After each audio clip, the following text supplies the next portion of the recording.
Hi പ്രിയമുള്ളവരെ, Tipu സുൽത്താൻ്റെ Masar കണ്ടിട്ടുണ്ടോ? ടിപ്പു സുൽത്താനും അവരുടെ പിതാവ് ഹൈദരലിയും അവരുടെ മാതാവ് ഫാത്തിമ എന്നിവരും മറവിട്ട് കിടക്കുന്ന മസാറാണിത്. മസാറ് മുന്നിലെ പ്രധാന റോട്ടിൽ ഗുംബസ് എന്ന ബോർഡ് നമുക്ക് കാണാം. വലിയ കെട്ടിടം പോലെ തോന്നിക്കുന്ന പ്രവേശന കവാടം കടന്ന് നാം അകത്തേക്കെത്തുമ്പോൾ നമ്മെ അതിശയിപ്പിക്കുന്ന അതിമനോഹരമായി സെറ്റ് ചെയ്തിരിക്കുന്ന മസാറ് നമ്മുടെ മുന്നിൽ തെളിയും.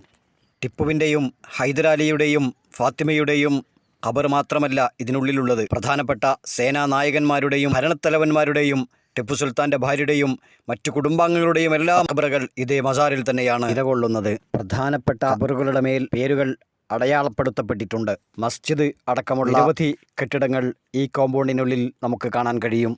ഇപ്പോൾ നിങ്ങൾ കാണുന്നതാണ് ടിപ്പു സുൽത്താൻ്റെ മഖബറ. 3 ഖബറുകൾ നമുക്ക് ഇതിനുള്ളിൽ കാണാം. ഒന്ന് ടിപ്പു സുൽത്താൻ്റെയും, മറ്റൊന്ന് അവരുടെ പിതാവ് ഹൈദരാലിയുടെയും, മറ്റൊന്ന് മാതാവ് ഫാത്തിമയുടെ.